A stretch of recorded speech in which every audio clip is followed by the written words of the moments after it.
আছিলে মানুহে কঠিয়া পাৰিব নোৱাৰিব যোৱা কালিৰ পৰা আমাৰ বৰষুণ আহিছে আজিও মিটিংৰ আগতে বৰষুণ আহিছে ভগৱানে পুষ্পবৃষ্টি দি দিছে বিজেপিক হয়নে নহয়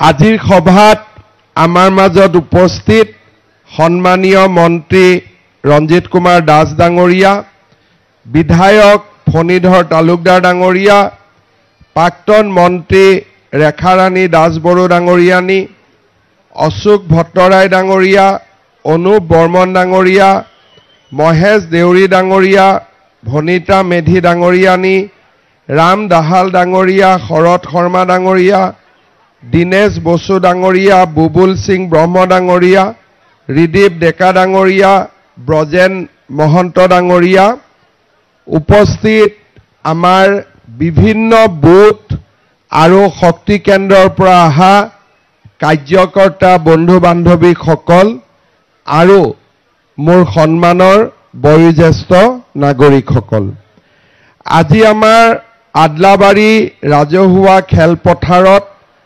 মুছলপুৰ সমষ্টি বা পাৰিষদীয় সমষ্টিৰ কাৰ্যকৰ্তাসকলৰ সন্মিলন আমি আয়োজন কৰিছিলোঁ যোৱা দুদিন ধৰি মই বিটিএডিতে মিটিং কৰিছিলোঁ পৰহি দিনাখন মই ওদালগুৰিত আছিলোঁ মুদৈবাৰী হৰিচিঙা খালিংদুৱাৰ যোৱাকালি মই তামুলপুৰত আছিলোঁ দৰঙাজুলি নাগৰিজুলি শুক্লাই চেৰফাং মই বহু দিনৰ পৰা বিটিআৰত আহোঁ বা আমাৰ বাক্সা তামুলপুৰ ওদালগুৰি চিৰাং কোকৰাঝাৰ জিলাত আহোঁ বিজেপিৰ মিটিঙো হয় কিন্তু এইবাৰ বিজেপিৰ মিটিঙত ৰাইজৰ ইমান উৎসাহ মই দেখি নিজে আচৰিত হৈছোঁ যে এইবাৰ ৰাইজে মোৰ এনেকুৱা লাগিছে যেন বহু দিনৰ পৰা ৰাইজে পদুমৰ ছবিত ইলেকশ্যন খেলিবৰ কাৰণে ৰখি আছিলে আৰু এইবাৰ যেতিয়া ৰাইজে গম পালে যে ইলেকশ্যন পদুমত হ'ব সকলো ৰাইজে বিজেপিক আশীৰ্বাদ দিছে আগবাঢ়ি আহিছে হয়নে নহয় মই ঠিক কৈছো নে নাই পদুমত ইলেকশ্যন খেলিব ইচ্ছা আছিলে নে নাই আমি মুছলপুৰ জিকিম নে নাই পাক্কা জিকিব পুৰা আপোনালোকৰ মনত আত্মবিশ্বাস আছে একদম জিকিব তেতিয়ালে মোৰ লগত কওক ভাৰত মাতা কি নৰেন্দ্ৰ মোদী অমিত শাহ জেপি নাড্ডা মুছলপুৰৰ কাৰ্যকৰ্তা একদম আমি আজি শক্তি কেন্দ্ৰ অনুসৰি বহিছোঁ বুথ কমিটিও ইয়াত উপস্থিত আছে মই বুথ কমিটিৰ সভাপতিসকলক এবাৰ থিয় হ'বৰ কাৰণে অনুৰোধ কৰিছোঁ গোটেই বুথৰ সভাপতিসকল ঠিক আছে সকলো বুথৰ সভাপতি আহিছে ঠিক আছে আপোনালোক বহক আমাৰ যুৱ বাহিনী আমি গঠন কৰিছিলোঁ কোন ল'ৰা ছোৱালী যুৱ বাহিনীত সোমাইছিলে অলপ থিয় হৈ দিয়ক বঢ়িয়া আমাৰ যুৱ বাহিনীটো আমি আৰু শক্তিশালী কৰিব লাগে চৰকাৰৰ বহুত খা সুবিধা আছে আমি যুৱ বাহিনীসকলক শক্তিশালী কৰিলে চৰকাৰৰ বহুত সুবিধা ভৱিষ্যতে আমি বাক্সা জিলা আৰু আমাৰ ইয়াৰ ৰাইজক দিবলৈ আমি সক্ষম হ'ম আমাৰ বাকী ইয়াত যিসকল বুথৰ কাৰ্যকৰ্তা আছে সকলোৱে এবাৰ থিয় হৈ দিয়ক যিসকলে বিভিন্ন বুথৰ পৰা 21 জনীয়া কমিটিত আছে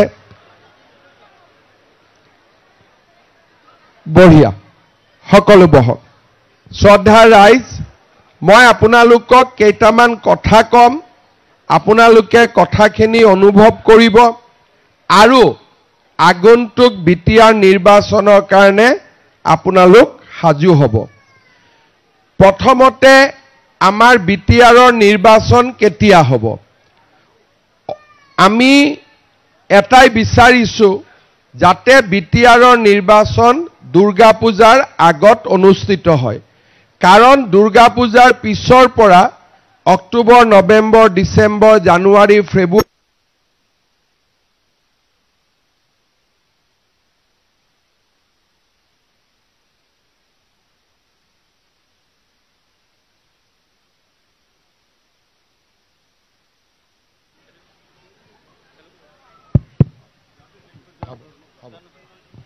আমাৰ পূজাৰ আগতে বিটিআৰৰ ইলেকশ্যন হ'ব আৰু পূজাৰ পিছত নৱেম্বৰ, ডিচেম্বৰ, জানুৱাৰী, ফেব্ৰুৱাৰী বহুকেইটা চৰকাৰৰ আঁচনিও ৰাইজক দিবলগীয়া আছে। সেইটো হৈ গ'লে মোক কৰি দিম, ভাল হৈ গ'লে। আৰু লাহেকৈ এপ্ৰিল মাহত আমাৰ বিধানসভাৰ নিৰ্বাচনো অনুষ্ঠিত হ'ব। আজি আগষ্ট মাহৰ প্ৰথম সপ্তাহ 20 তাৰিখৰ পৰা 25 তাৰিখৰ ভিতৰত আমাৰ বিটিআৰৰ নিৰ্বাচন ঘোষণা হ'ব। প্ৰাৰ্থী আদি সকলো ৰাজনৈতিক দলে নিৰ্বাচন কৰিব আৰু ছেপ্টেম্বৰ মাহৰ তৃতীয় সপ্তাহত আমাৰ বিটিআৰৰ নিৰ্বাচন অনুষ্ঠিত হ'ব আৰু লগে লগে দুৰ্গা পূজাৰ আগতে আমাৰ বিটিআৰ নিৰ্বাচনৰ ফলাফলো ঘোষণা কৰিব। তাৰ মানে আজিৰ পৰা যদি আপোনালোকে হিচাপ কৰে তেতিয়ালে আমাৰ হাতত 1 মাহ আৰু 20 দিন সময় বাকি আছে। তাৰ মানে 50 দিন সময় বাকি আছে। সাধাৰণতে বিজেপিয়ে আমি বিটিএডিত আগতে ইমান ইলেকশ্যন খেলা নাছিলোঁ। অকণমান সিটত আমি ইলেকশ্যন খেলোঁ আৰু ইলেকশ্যনৰ পিছত ফলাফল অনুসৰি আমি আমাৰ ৰাজনৈতিক সিদ্ধান্ত লওঁ। কাৰণ আমি নিজে ইলেকশ্যনত আগৰ পৰা প্ৰস্তুতি নকৰাকৈ আমি ইলেকশ্যন খেলোঁ নেখেলোঁ চিন্তা চৰ্চা কৰি থাকোঁতে আমি পিছ পৰি যাওঁ। এইবাৰ আমি এবছৰ আগতেই মোৰ মনত আছে গুৱাহাটীত আমাৰ এমপি ইলেকশ্যনৰ পিছতে এখন কাৰ্যনিৰ্বাহকৰ সভা হৈছিলে। তাতে মই কৈছিলোঁ যে এইবাৰ বিটিআৰৰ ইলেকশ্যনত আমি বিজেপিয়ে পদুমৰ চিনত আমি ইলেকশ্যন খেলিম। সকলো আমাৰ বন্ধু, কিন্তু কাৰো লগত আমি মিত্ৰতা নকৰোঁ। আমি নিজাকৈ ইলেকশ্যন খেলিম। প্ৰথমতে বহুতে ভবা নাছিল, ভাবিছিলে লাষ্টত গৈ আকৌ UPPLৰ লগত এলায়েন্স হৈ যায় নেকি বা BPFৰ লগত মিত্ৰতা হয় নেকি। ৰাইজৰ মনত এটা সন্দেহো আছিলে। কিন্তু লাহে লাহে আমি সকলোকে এটা মেছেজ দিলোঁ যে নহয়, এইবাৰ আমি ইলেকশ্যন অকলে খেলিম। আৰু আমি ইলেকশ্যন কেনেকৈ খেলিম যে আমি BPFৰো বিৰোধী নহয়, আমি UPPLৰো বিৰোধী নহয়। আমি মাত্ৰ বিচাৰিছোঁ যে বিটিআৰত যাতে পদুম ফুল ফুলিব পাৰে, বিটিআৰত যাতে বিজেপিয়ে শক্তিশালী ভূমিকা ল'ব পাৰে। আজি যদি আপোনালোকে বিটিআৰ চাই, এই বিটিআৰত যোৱা 10 বছৰত 15 বছৰত 2014 চনৰ পিছত যিমানবিলাক কাম হৈছে, ডাঙৰ ডাঙৰ কাম, কৰবাত মেডিকেল কলেজ হৈছে, কৰবাত কলেজ হৈছে, কৰবাত অসম মালা ৰাস্তা হৈছে, কোনে কৰিছে? মোদী ডাঙৰীয়াই কৰিছে, নহলে আমি কৰিছোঁ। কোনোবাই অৰুণোদয় আঁচনি পাইছে, কোনোবাই নিযুত মইনা পাইছে, কোনে কৰিছে? আমি কৰিছোঁ। কিন্তু আমি কেনেকৈ কৰিব লাগে যে আমি কাবাৰ জৰিয়তে কৰিব লাগে। আজি যদি আমি অৰুণোদয় আঁচনি আমাৰ ওচৰৰে সমষ্টি সৰভোগত যদি কৰিব লাগে, বা আমি যদি বজালিত কৰিব লাগে, বা আমি যদি নলবাৰীত কৰিব লাগে, মই ডাইৰেক্টলি গৈ কামটো কৰিব লাগে। কিন্তু ইয়াতে আমি জৰিয়তে কৰিব লাগে। আৰু জৰিয়তে কৰিলে যিমান মানুহে বস্তুটো পাব লাগে, কবাত নহয় কবাত আমাৰ সন্তুষ্টটো ইমান সংখ্যক আমি নহওঁ। এতিয়াই অৰুণোদয় আঁচনি হৈ আছে সকলো মানুহে মনত ভাবি আছে আমি পাম নে নাপাম আমাৰ তালিকাত নাম আহিব নে নাহিব কিন্তু যদি আজি আমাৰ ইয়াত এখন বিজেপিৰ চৰকাৰ থাকিলেহেঁতেন মই লগে লগে ক'লোহেঁতেন বাইদেৱে বিচাৰিছে দি দে খুৰাই বিচাৰিছে দি দে কাম শেষ ইয়াতে আমি সকলো কথাত অনুৰোধ কৰিব লাগে যে পাৰে যদি কৰি দিবা সম্ভৱ যদি দিব লাগিব এই যে আমি কামটো আমিয়ে কৰোঁ পোহৰটো সূৰ্যৰ পৰাই আহে কিন্তু বেলেগ জায়গাত সূৰ্যই ডাইৰেক্ট পোহৰ দিয়ে ইয়াতে চন্দ্ৰক অলপ দি চন্দ্ৰৰ পৰা আকৌ পোহৰটো আনিব লাগে কথাখিনি একেটাই এতিয়া অসম মালা ৰাস্তা আমিয়ে পইচা কোনে দিয়ে চৰকাৰে দিয়ে ৰাজ্য চৰকাৰে দিয়ে দিল্লী দিয়ে প্ৰধানমন্ত্ৰী ঘৰৰ টকাটো কোনে দিয়ে নৰেন্দ্ৰ মোদীয়ে দিয়ে কিন্তু নৰেন্দ্ৰ মোদীয়ে দিয়া বস্তুটো ইয়াত আমি ডাইৰেক্টলি ল'ব নোৱাৰো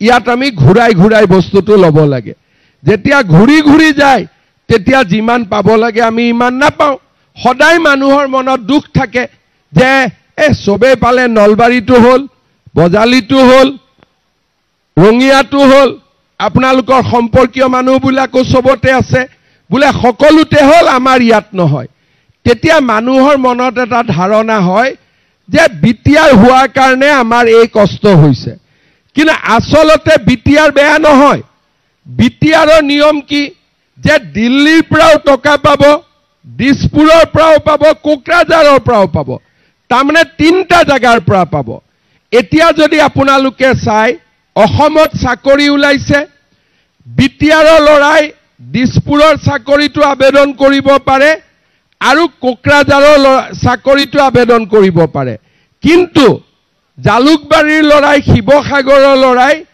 অসমত আবেদন কৰিব পাৰিব কিন্তু বিটিআৰ অসমত হোৱা সত্ত্বেও বিটিআৰ আবেদন কৰিব নোৱাৰে আজি বিটিআৰৰ মানুহে নলবাৰীটো মাটি কিনিব পাৰিব লাগে নিয়ম মতে বাক্সাটো পাৰিব লাগে কিন্তু আমি আহি ইয়াতে আজি মাটি কিনিব নোৱাৰো তাৰ মানে বিটিআৰ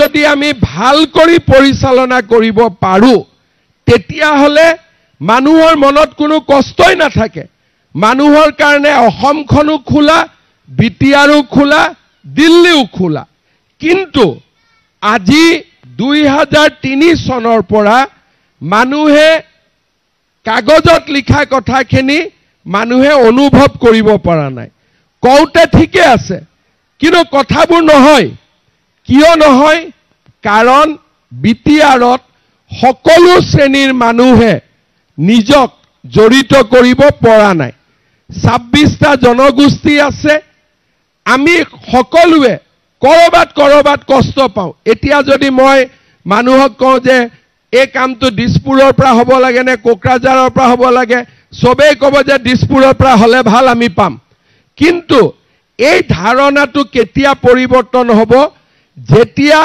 বিটিআৰত কোনো দ্বিতীয় শ্ৰেণীৰ নাগৰিক নাথাকিব সকলো প্ৰথম শ্ৰেণীৰ নাগৰিক হ'ব পাৰিব ইয়াতে বড়ো মানুহেও ভাবিব লাগিব আমি প্ৰথম শ্ৰেণীৰ নাগৰিক ৰাভাইও ভাবিব লাগিব আমি প্ৰথম শ্ৰেণীৰ নাগৰিক হৰণীয়া কছাৰীও ভাবিব লাগিব আমি প্ৰথম শ্ৰেণীৰ নাগৰিক মদাহীয়েও ভাবিব লাগিব আমি প্ৰথম শ্ৰেণীৰ নাগৰিক বৰ্মন কছাৰীয়ে ভাবিব লাগিব আমি প্ৰথম শ্ৰেণীৰ নাগৰিক কোচ ৰাজবংশীয়ে ভাবিব লাগিব আমি প্ৰথম শ্ৰেণীৰ নাগৰিক গুৰখাই ভাবিব লাগিব আমি প্ৰথম শ্ৰেণীৰ নাগৰিক বঙালী ভাষী অসমীয়া ভাষী হিন্দী ভাষী নেপালী ভাষী সকলোৱে ভাবিব লাগিব আমি প্ৰথম শ্ৰেণীৰ নাগৰিক হিন্দু মুছলমান খ্ৰীষ্টিয়ান সবেই ভাবিব লাগিব আমি প্ৰথম শ্ৰেণীৰ নাগৰিক কিন্তু আমাৰ মনত সেই ধাৰণাটো অহা নাই বহুতৰ মনত থাকে যে আমি দ্বিতীয় শ্ৰেণীৰ নাগৰিক যেনে তেনে ইয়াত চলি আছো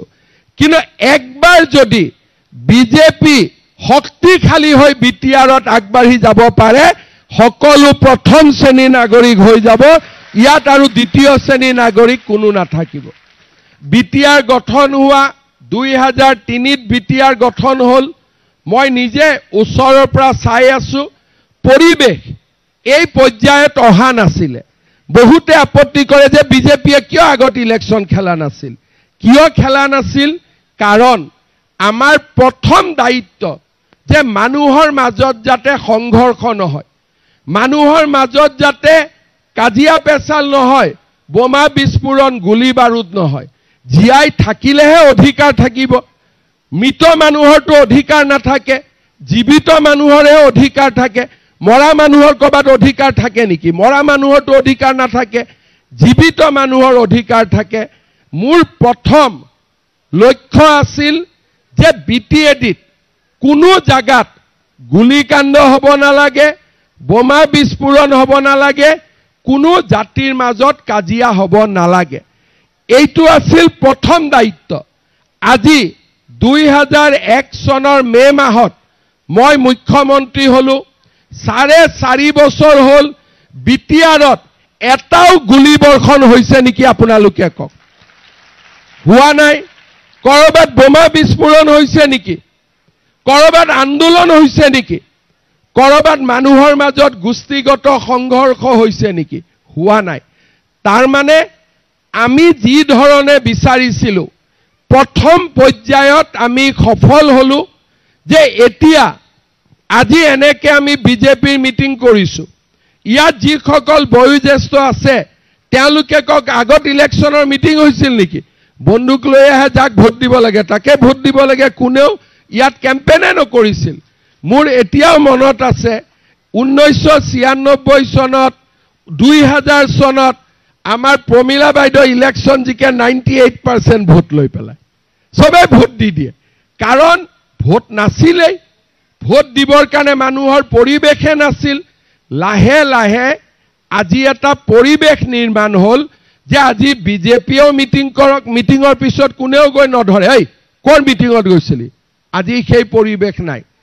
BPFে মিটিং কৰক, UPPLে মিটিং কৰক, আৰু যদি কোনোবা পাৰ্টি আছে সকলোৱে মিটিং কৰক। আজি কোনেও নকয় যে কাক ভোট দিবি, আমি যাক ভোট দিম তাক ভোট দিবি। আজি সকলোৱে নমস্কাৰ কৰি ভোট খোজে। আজি আপোনালোকে চিন্তা কৰক, ইয়াত যিয়ে জনগোষ্ঠীৰ মানুহ নাথাকক কিয়, এইবাৰ BTRৰ ইলেকশ্যনত বন্দুক লৈ কোনেও ভোট নোখোজে, সকলোৱে নমস্কাৰ কৰি ভোট খুজিব, হয়নে নহয়? আজি BTRত নমস্কাৰ কৰি ভোট খোজা, ৰাস্তা বনাই ভোট খোজা। এতিয়া মোক কৈ আছে কিছুমান কেণ্ডিডেটে ধামধুম ৰাস্তা বনাই আছে যাতে ভোট দিয়ে।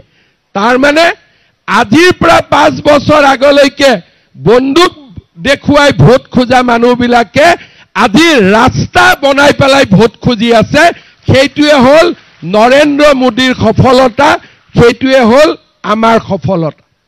আজি আমি BTRত এনেকুৱা এটা পৰিৱেশ আনি দিলোঁ যে যিমান ডাঙৰ ইলেকশ্যন নহওক কিয় ক'তো কোনেও কাকো দাবী ধমকি দিব নোৱাৰে। দাবী ধমকি দিয়াৰ পৰিৱেশ নোহোৱা হৈ গ'ল। BTRত কিমান মানুহ মৰিছিলে? 4000 চৰকাৰী কাগজত, আৰু জংঘলত নেদেখাকৈ, দেখা নোপোৱাকৈ আৰু কিমান মানুহ মৰিছে কোনো হিচাপ নাই। 4000 মানুহৰ নাম ঠিকনা চৰকাৰৰ লগত আছে। ইমানখিনি মানুহৰ মৃত্যু হৈছিলে। আজি বাক্সা জিলাৰ 60 বছৰ 55 বছৰৰ ওপৰৰ যিখিনি মানুহ ইয়াত মিটিঙত আছে তেওঁলোকে নিজে ক'ব পাৰিব যে আজি বিজেপি অহাৰ আগলৈকে এনেকে মিটিঙত বহাৰ পৰিৱেশ আছিল নেকি? মনত খং থাকে, খঙত উজৰি থাকো, কিন্তু প্ৰকাশ কৰিব নোৱাৰো। এতিয়া দুটা কথা আমি ক'ব পাৰো, মিটিঙত যাব পাৰো, বহিব পাৰো, অৰুণোদয়ৰ কথা ক'ব পাৰো, ঘৰৰ কথা ক'ব পাৰো। এই পৰিৱেশটো কোনে বনালে? কেতিয়াও পাহৰি নাযাব, যদি নৰেন্দ্ৰ মোদী ভাৰতৰ প্ৰধানমন্ত্ৰী নহলহেঁতেন এই পৰিৱেশ BTRত কেতিয়াও নাহিলহেঁতেন। আজি আমি যি কৰিব লাগে তাকে কৰিছো। আজি আমি বড়োৰ সংগঠনসমূহৰ লগত কথা পাতিছো, মানুহৰ লগত কথা পাতিছো, সমাজসেৱী সংগঠনৰ লগত কথা পাতিছো, 26টা জনগোষ্ঠীক য'তে লগ পাইছো তাতে কথা পাতিছো। আমাৰ প্ৰথম কাম আছিল শান্তি আহিব লাগে, সমন্বয় আহিব লাগে, কাজিয়া পেচাল নোহোৱা হ'ব লাগে। আজি যোৱা 5 বছৰত সেই কামখিনি আমি কৰিব পাৰিলো। এতিয়া আমাক কি লাগে? যে যি উদ্দেশ্যেৰে BTR গঠন হৈছিল, আজি আমাক সেই উদ্দেশ্য লাগে যে বিটিআৰৰ পৰা আমি কি পাব পাৰোঁ, বিটিআৰে আমাক কি দিব, বিটিআৰৰ পৰা আমি কেনেকে উপকৃত হ'ম, শান্তি আহিলে। কিন্তু এতিয়াও মানুহে নাজানে যে বিটিআৰৰ পৰা আমি কি পাম বা বিটিআৰে আমাক কি দিব। কাৰোবাৰ মাটিৰ কাম হোৱা নাই, মাটিৰ কথা সুধিলে 47 চনৰ কাগজ সোধে। আৰে 47ৰ পিছত কিমান বতাহ বৰষুণ হৈ গ'ল, কোন অসমীয়া মানুহে মাটিৰ কাগজ ৰাখিব, কোন ৰাভা মানুহে মাটিৰ কাগজ ৰাখিব, কোন আমাৰ জনগোষ্ঠীয় মানুহ বা আমাৰ গোৰ্খাসকল হওক, আমাৰ নেপালী ভাষীসকল হওক, ইয়াতে যুগ যুগ ধৰি বঙালী মানুহসকল হওক, ইয়াতেতো বহুত বঙালী মানুহ আছে, তেওঁলোকে অসমীয়া কথা ক'লে তেওঁলোকৰ শুদ্ধ ইমানেই অসমীয়া যে মোতকৈ বেছি অসমীয়া ভাল কৰি কথা ক'ব পাৰে। আজি আমি চাব লাগিব যে ভাৰতীয় মূলৰ মানুহ আৰু অসমৰ মাটিৰ মানুহৰ কাৰণে মাটিৰ অধিকাৰ সকলোৰে সমান হ'ব লাগিব, কাৰো বেলেগ অধিকাৰ হ'ব নোৱাৰে। মই লাহে লাহে সকলোকে বুজাইছিলোঁ। আজি আমাৰ নিকাচিটো মাটিৰ কাম হৈছে, কোনে কৰিছে, কাক ক্ৰেডিট দিব লাগে মই সেইবিলাকত নাই, কিন্তু মানুহক লাহে লাহে আমি এই কথালৈ লৈ যাব লাগিব যে মোৰ দেউতাৰ মাটি ল'ৰাজনে পোৱাত যাতে কোনো বাধা থাকিব নোৱাৰে, মই এই মাটিত জন্ম লোৱা মানুহ, মোৰ যাতে মাটিৰ অধিকাৰ থাকিব পাৰে। তেতিয়াহে বিটিআৰক সকলোৱে আদৰি ল'ব। প্ৰথম আছিল শান্তি, শান্তিৰ পিছত আমাক কি লাগিব, ভূমিৰ অধিকাৰ লাগিব। তাৰ পিছত আমাক কি লাগিব যে আমাৰ ইয়াতে অসমৰ বেলেগ বেলেগ অঞ্চলত যেনেকৈ কাম হৈ আছে আমাৰ বিটিআৰতো কাম হ'ব লাগিব। আজি যদি বিজেপি নাথাকে, আজি যদি মাজত বিজেপি নাথাকে, মাজত যদি মই নাথাকো, মাজত যদি মোদী অমিত শ্বাহ নাথাকে, আপোনালোকে বিটিআৰখন ক'লৈকে যাব পাৰে এবাৰ আপোনালোকে নিজে চিন্তা কৰক। আজি বিটিআৰত কিবা এটা হ'লে মই থিয় হৈ আছো, প্ৰধানমন্ত্ৰী আছে, আজি বিটিআৰ লাহে লাহে পৰিৱৰ্তন, যেইবাৰে ইয়াত আহিছো নতুন কিবা এটা দি থৈ গৈছো। আজি পাগলা দিয়াৰ ওপৰত দুখন দলং, কোনে ভাবিছিলে? আজি আমাৰ ইয়াতে প্ৰত্যেকটো আঁচনি সমান সমান। মই নিজে ডিচি অফিচত বহি কৈ গৈছো এইবাৰ যাতে অৰুণোদয়ত গণ্ডগোল নহয়, সকলোৱে পাওক, লাগিলে 10,000 বেছিকৈ দি দিম, কিন্তু গণ্ডগোল হ'ব নালাগে, সকলো দুখীয়া মানুহে পাওক। এই যি ব্যৱস্থা, এই ব্যৱস্থাত তেতিয়া আমি সফল হ'ম যেতিয়া আমি বিজেপিক শক্তিশালী কৰি ৰাখিম। যদি বিজেপি দুৰ্বল হৈ যায়, আপোনালোকে বুজি ল'ব কথাবোৰ আপোনালোকে ভাবাৰ দৰে নাথাকিব। কিন্তু বিজেপি যেতিয়া মাজত থাকিব, তেতিয়া আমি সকলো প্ৰথম শ্ৰেণীৰ নাগৰিক হৈ থাকিব পাৰিম, আমি কোনো দ্বিতীয় শ্ৰেণীৰ নাগৰিক হ'ব নালাগে।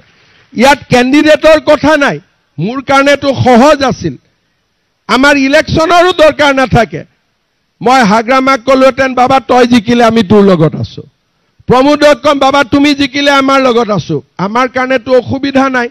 কিন্তু যদি বিজেপি পদুমত ইয়াত নিজিকে, মই আমাৰ মানুহখিনিক কেতিয়াও প্ৰথম শ্ৰেণীৰ নাগৰিক কৰিব নোৱাৰিম।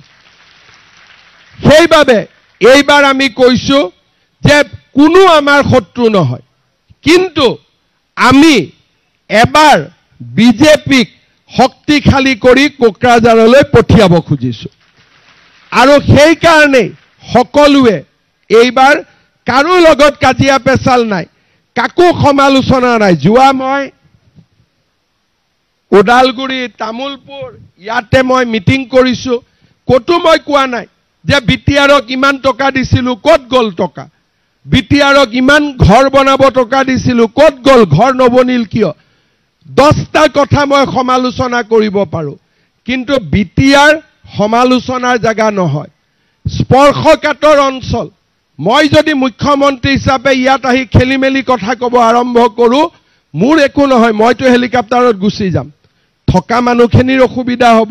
সেইকাৰণে আমাৰ এটাই কথা যে আমি UPPLৰো বিৰোধী নহয়, BPFৰো বিৰোধী নহয়, মাত্ৰ আমি ইয়াতে পদুমক শক্তিশালী কৰিব খুজিছো যাতে বিজেপিৰ নেতৃত্বত আমি বিটিআৰত সকলো প্ৰথম শ্ৰেণীৰ নাগৰিক হিচাপে আমি বিটিআৰখনক আগুৱাই লৈ যাব পাৰো সকলোৱে মুছলপুৰ আমি জিকিম না নাই মুছলপুৰ জিকাব পাৰিব না নাই সবে মোক কয় খেলিব লাগে খেলিলেতো নহব খেলিলেতো গোল পোষ্টত গোল দিব পাৰিব লাগিব হয় না নহয় খেলিব লাগে না জিকিব লাগে ডাঙৰ কৰি ক'ব লাগিব খেলিব লাগে না জিকিব লাগে গতিকে ইমান দিনে আমাক সকলোৱে কয় ইলেকশ্যন খেলিব লাগে মই কৈছো বাবা খেলিলেতো নহব খেলিলেতো জিকিব লাগিব গতিকে আপোনালোকে জিকাব পৰাকৈ আপোনালোকে কামবিলাক আৰম্ভ কৰক আমি যাতে নিৰ্বাচনত জিকিব পাৰো বিটিআৰত শান্তি সম্প্ৰীতি আনিব পাৰো আৰু আমি বিটিআৰখনক শক্তিশালী কৰিব পাৰো আৰু বিটিআৰৰ ৰাইজে দিল্লী দিছপুৰ কোকৰাঝাৰ তিনিওটা জাগাৰ পৰা যাতে উপকৃত হ'ব পাৰে আমি কাৰো বিৰুদ্ধে নাই খালি আমাক লাগে যে বিটিআৰক অসমৰ ভিতৰতে এটা উন্নয়ন আৰু প্ৰগতিৰ আমি নতুন মডেল হিচাপে আদৰ্শ হিচাপে আমি প্ৰতিষ্ঠা কৰিব লাগে শ্ৰদ্ধা ৰাইজ যোৱাবাৰ আমি 9টা সিট পাইছিলো আৰু বাক্সা জিলাত মাত্ৰ এটা সিট পাইছিলো এইবাৰ যদি বাক্সা জিলাত আমি ভাল ৰিজাল্ট কৰিব পাৰো আমাৰ সিটটো বাঢ়ি গৈ থাকিব সেই কাৰণে বাক্সাত যাতে এইবাৰ বিজেপিয়ে ভাল ৰিজাল্ট কৰিব পাৰে তাৰ কাৰণে মই আজি আপোনালোকক দায়িত্ব দি থৈ গলো আপোনালোক সকলোৱে ভাল কৰি কাম কৰি আমাক বিজয়ী কৰিব চৰকাৰৰ কেইটামান আঁচনিৰ বিষয়ে মই আপোনালোকক ক'ব বিচাৰো সকলোৱে জানে যে অৰুণোদয় আঁচনি আমাৰ দুখীয়া মানুহক সহায় কৰা এখন ডাঙৰ আঁচনি কিন্তু যোৱাবাৰ আমি যেতিয়া অৰুণোদয় দি আছিলো কোনোবা পুৱাই লৈছে কোনোবাৰ ঘৰত দুজনো লৈছে কাৰবাৰ বেংক একাউণ্ট কাৰোবাৰ নাম বহুত খেলিমেলি আছিল এইবাৰ আমি অৰুণোদয়টোক ডিসিপ্লিন কৰিছো কোনোবা চৰকাৰী কৰ্মচাৰী এজনে যদি অৰুণোদয়ত নাম দিছে আৰ্টিফিশিয়াল ইন্টেলিজেন্স বুলি কয় কৃত্ৰিম বুদ্ধিমত্তাৰ জৰিয়তে গুৱাহাটীতে আমি ধৰিব পৰা হৈছো অৰ্থাৎ এইবাৰ খুব ধুনীয়াকৈ আমি অৰুণোদয় হিতাধিকাৰী নিৰ্বাচন কৰিছো 17 সেপ্টেম্বৰত প্ৰধানমন্ত্ৰী নৰেন্দ্ৰ মোদীৰ জন্মদিনৰ দিনা আমি অৰুণোদয় আঁচনি আৰম্ভ কৰিম বিটিআৰটো পাব আৰু মই বিটিআৰটো ডিসি সকলক কৈছো যে অকনমান যদি বেছিও দিব লাগে বিটিআৰৰ মানুহখিনি সদায় দুখত থাকে নুপুৱাৰ বেদনা লৈ থাকে গতিকে বিটিআৰত যদি অলপ বেছিও দিব লাগে আমি দি দিম কিন্তু আমি সুন্দৰ কৰি ৰাইজক অৰুণোদয় দিম কিন্তু এইবাৰ 1250 টকা অৰুণোদয়ৰ লগত আমি আৰু এটা আঁচনি যোগ কৰিছো যে অৰুণোদয়ৰ পৰিয়ালে যদি গ্যাস কিনে ৰন্ধন গ্যাস কিনে আপোনালোকে 250 টকা কম দামত গ্যাসৰ সিলিন্ডাৰ পাব অৰুণোদয় পৰিয়ালৰ কাৰণে তাৰ মানে আগত 1250 টকা অৰুণোদয় আছিল এতিয়া 250 টকা যোগ হৈ গল গ্যাসৰ সিলিন্ডাৰ কিনিলে পাব তাৰ মানে আমি অলপ কৰি দুখীয়া ৰাইজক সহায় কৰাৰ কাৰণে আগুৱাই গৈছো গ্যাস কিনিলে 550 টকাৰ গ্যাস 250 টকা কমত পাব বজাৰত 550 কিনিব লাগিব একাউণ্টত 250 টকা সোমাই যাব 950 টকাৰ গ্যাস হলেও 250 টকা কমত পাব ইয়াৰ পিছত ইমান দিনে আমি ৰেশন কাৰ্ডত অকল চাউল পাইছিলো এই 1 অক্টোবৰৰ পৰা আমি ৰেশন কাৰ্ডত দুখীয়া মানুহক যাৰ কাৰ্ড আছে সকলোকে আমি কম দামত দালি দিম কম দামত নিমখ দিম আৰু কম দামত আমি চেনি দিম তাৰ মানে চৰকাৰে 1250 টকাৰ অৰুণোদয় দিলে, 250 টকাৰ গেছ দিলে, দালি নিমখ চেনিৰ দামো আমি পুৰা আধালৈকে আমি কমাই দিম। ইয়াৰ পিছত আপোনালোকৰ ছোৱালী কলেজত যায়, ল'ৰা কলেজত যায়, বিনামূলীয়া এডমিশ্যন হ'ল। 6 আগষ্টত আমি ফৰ্ম দিম। হায়াৰ ছেকেণ্ডাৰীত যোন ছোৱালী পঢ়ে মাহত 1000 টকা পাব। ডিগ্ৰীত যোন ছোৱালী পঢ়ে 1250 টকা পাব। হায়াৰ ছেকেণ্ডাৰী ইউনিভাৰ্চিটিত যোন ছোৱালী পঢ়ে 2500 টকা মাহত পাব। এইবাৰ আমি ঠিক কৰিছোঁ যে আমাৰ দুখীয়া ল'ৰাবিলাকে মেট্ৰিক দিয়ে, কোনোবাই নোট এখন কিনিব নোৱাৰে, কিতাপ এখন কিনিব নোৱাৰে। এইবাৰ মেট্ৰিকত যিমান ল'ৰা ছোৱালীয়ে ফৰ্ম ফিল আপ কৰিব, মেট্ৰিক পৰীক্ষা নোহোৱালৈকে তেওঁলোকক আমি 300 টকাকৈ প্ৰত্যেক মাহত আমি দি গৈ থাকিম। চৰকাৰী চাকৰি 10 অক্টোবৰত আমি প্ৰায় 40-50 হাজাৰ ল'ৰাক আৰু চাকৰি দিম। 1,70,80,000 ল'ৰা ছোৱালীয়ে চাকৰি পাব। লগে লগে আমি পুলিচ বা আন যিমানবিলাক পোষ্ট আছে তাৰ আকৌ নতুন এডভাৰটাইজ আমি দিম। তাৰমানে প্ৰত্যেক বছৰে যাতে এপইণ্টমেণ্ট হৈ থাকিব পাৰে। যি ল'ৰা ছোৱালীয়ে চাকৰি নাপায় তেওঁলোকৰ কাৰণে আমি আৰম্ভ কৰিছোঁ মুখ্যমন্ত্ৰীৰ আত্মনিৰ্ভৰ অসম আঁচনি। চৰকাৰে 2 লাখ টকাকৈ দিব আৰু নিজৰ ব্যৱসায় নিজে কৰিব পাৰিব। লাহে লাহে আমাৰ যুৱ বাহিনীৰ ল'ৰা ছোৱালী যিবিলাকে চাকৰি নাপাব তেওঁলোকক এই আঁচনিখনৰ লগত আমি জড়িত কৰি দি গৈ থাকিম। অৰ্থাৎ আজি আমাৰ চৰকাৰখনে যিমানবিলাক আঁচনি হাতত লৈছে কোনেও ল'ব পৰা নাছিল। 21 আগষ্টৰ পৰা নলবাৰীত আমি আৰম্ভ কৰিম আত্মসহায়ক গোটৰ বাইদেউসকলৰ লাখপতি বাইদেউ বনাবৰ কাৰণে 10,000কৈ দিয়াৰ যিটো আঁচনি, সেইটো আমি 21 আগষ্টৰ পৰা আৰম্ভ কৰিম। আৰু কেইদিন আছে? 20 দিন আছে। প্ৰত্যেক মাহত 10টা 20টা সমষ্টিত আমি দি গৈ থাকিম। আৰু ইলেকশ্যনৰ আগতে 126টা সমষ্টিতে আমি সকলোকে 10,000 টকা দি দিম। 10,000ৰ পিছত অহাবাৰ 25,000, তাৰ পিছত 50,000। তাৰমানে আমি আগুৱাই গৈ থাকিম। বহুত মানুহে কৈ আছিলে মুখ্যমন্ত্ৰী এনে কৈছে নেদে 10,000 তহঁতক ঘূৰাই লৈ ফুৰিলে। তেনেকুৱা কথা একো নাই। মোৰ মুখেদি যিটো ওলাব তাক মই কৰিমেই। আৰু মুখেদি ওলোৱাৰ আগতে 10 বাৰ ভাবি লওক যে কোৱাটো উচিত হ'বনে নহ'ব।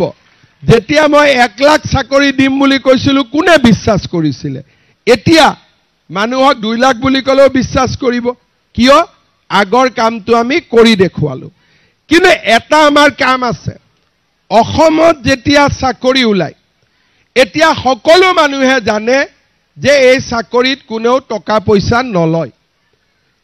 সকলো মানুহে চাকৰি পাব পাৰে। কিন্তু এই বিশ্বাসটো কোকৰাঝাৰৰ চাকৰিটো আমি আনিব লাগিব, যাতে দিছপুৰত যেনেকৈ চাকৰি সকলো জাতি জনগোষ্ঠীৰ মানুহে পায়, মেৰিটত পায়। অহাবাৰৰ পৰা বিটিচিটো যিমান চাকৰি ওলাব মেৰিটত হ'ব লাগিব, সকলো জাতি জনগোষ্ঠীৰ মানুহে পাব লাগিব। মই 2টা কাম, মাটি বাৰীৰ অধিকাৰ সকলোৱে পাব লাগিব, চাকৰি বাকৰিৰ অধিকাৰ সকলোৱে পাব লাগিব, আৰু চৰকাৰৰ আঁচনিৰ অধিকাৰ সকলোৱে পাব লাগিব। এতিয়া আমি জিঅ' টেগিং কৰিছোঁ। কোনো সিলেকশ্যন কৰিব নালাগে। নিয়মত যোন পৰে আকাশৰ পৰা ছেটেলাইট দি আমি ঘৰ চাম। যাৰে ঘৰ নাই, যাৰে ঘৰ কেঁচা, আমি তাকেই দিম। মানুহৰ লগত কথা নাই। কোনেও সিলেক্ট কৰিব নালাগে, কাকো টকা পইচা দিব নালাগে। আমি যি কৰিম আকাশৰ পৰা কৰিম। আজিকালি আমাৰ ব্যৱস্থা সম্পূৰ্ণ সাইন্টিফিক, যাতে কোনো মানুহ বাদ পৰি নাযায়। শ্ৰদ্ধাৰ ৰাইজ, এবাৰ আমাৰ খিলঞ্জীয়া মানুহখিনিয়ে, এবাৰ আমাৰ অসমীয়াভাষী, হিন্দীভাষী, বঙালীভাষী বা গোৰ্খাভাষী, আমাৰ সকলো মানুহৰ মাটি বাৰী হৈ যোৱাৰ পিছত আমি লাহে লাহে বিটিআৰখনক আগুৱাই লৈ যাবৰ কাৰণে মানুহৰ মাজত শান্তি সম্প্ৰীতি প্ৰগতিৰে আগুৱাই লৈ যাব পাৰিম আৰু মই বিশ্বাস কৰোঁ যে এই গোটেই প্ৰক্ৰিয়াত যদি বিজেপি থাকিব পাৰে ৰাইজে কোনেও কষ্ট পাব নালাগে বিজেপি থাকিলেই আমি এই গোটেই কামবিলাক কৰিব পাৰিম যদি বিজেপি থাকে আমি ক'ব পাৰিম যে মোদীজীয়ে চাকৰি ধুনীয়াকৈ দিয়ে দিছপুৰে ধুনীয়াকৈ দিয়ে কোকৰাঝাৰৰ চাকৰি কেইটাইতো ডেকা ল'ৰা ছোৱালীয়ে পাব লাগে কিন্তু বিজেপি নাথাকিলে আমি কাক ক'ম আপোনালোকে কাক ক'ব তাৰ মানে আপোনালোকৰ মনৰ কথাখিনি যাতে ক'ব পাৰো কৰাব পাৰো তাৰ কাৰণে আপোনালোকক এটা নিজৰ পাৰ্টি লাগে আৰু সেইটোৱে হ'ল বিজেপি বিজেপি থাকিলে আমি কোনেও চিন্তা কৰিব নালাগে আৰু সেই কাৰণে আজি আমি কাৰ্যকৰ্তা সন্মিলন দিছো আজিৰ পৰা আপোনালোকে ৰাইজক বুজাব ইলেকশ্যন যেতিয়া হ'ব তেতিয়া মই মুছলপুৰত আৰু এবাৰ আহিম আৰু আজিতো আমি কাৰ্যকৰ্তাসকল মাতিছো তেতিয়া আমি সাধাৰণ ৰাইজকো মাতিম আমাৰ মনৰ কথাখিনি কম আৰু মই নিশ্চিত যে এইবাৰ চেষ্টা কৰিলে আপোনালোকে মুছলপুৰত বিজেপিক জিকাব পাৰিব পাৰিবনে নাই পাৰিবনে নাই পাৰিব তেতিয়াহ'লে মই এইটোৱে বিশ্বাস ৰাখিম কাৰো বিৰুদ্ধে নক'ব আমি কাৰো এগেইনষ্টত নহয় আমি মাত্ৰ মোদীজীৰ ছাপৰ্টত আছো আমি মাত্ৰ বিজেপিৰ ছাপৰ্টত আছো আৰু আপোনালোকে যদি ধুনীয়াকৈ প্ৰচাৰ কৰে মানুহক বুজাই ভৱিষ্যত বিটিসি সুন্দৰ হওক সৰ্বাংগ সুন্দৰ হওক ৰাইজে নিশ্চিতভাৱে বিজেপি দলক ভোট দিব আৰু সকলো শ্ৰেণীৰ ৰাইজে ভোট দিব কাৰণ ৰাইজে আমাৰ কামবিলাক চাই ভাল পাই থাকে কেনেকৈ আমাৰ গৰুখুটি হ'ল উৰিয়াম ঘাট হ'ল ৰাইজে এইবিলাকো চাই আছে যে অসম আন্দোলন বিদেশী এই গোটেই কামবিলাক যদি কৰিব পাৰে অকল বিজেপিয়ে কৰিব পাৰে আৰু কোনেও বেলেগে কৰিব নোৱাৰে আমি সকলো শ্ৰেণীৰ ৰাইজৰ লগত আছো কিন্তু আমি এটাই বিচাৰো যে আমাৰ অসমখন সুৰক্ষিত হওক বিটিআৰ সুৰক্ষিত হওক 26টা জনগোষ্ঠীৰ ৰাইজে বিটিআৰখনক নিজৰ বুলি ভাবিব আৰম্ভ কৰক আৰু সেই পৰিৱেশটো তেতিয়া হ'ব যেতিয়া আমি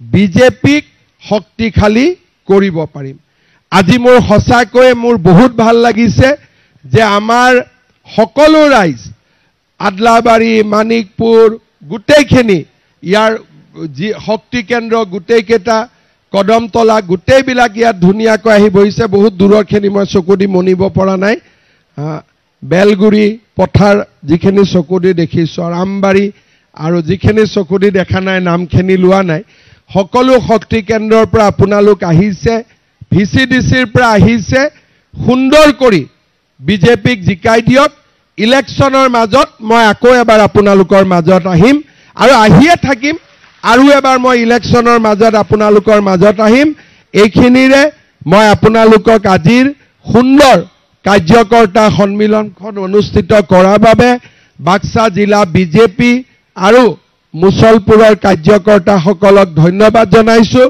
লাষ্টত আৰু এবাৰ সকলোৱে শুনাকৈ কওক জিকিম নে নিজিকিম ডাঙৰ কৰি ক'ব লাগিব জিকিম নে নিজিকিম জিকিম পাক্কা জিকিম তেতিয়ালে মোৰ লগত ক'ব ভাৰত মাতা কি নৰেন্দ্ৰ মোদী জেপি নাড্ডা অমিত শাহ মুছলপুৰৰ কাৰ্যকৰ্তা বহুত বহুত ধন্যবাদ জয় হিন্দ বন্দে মাতৰম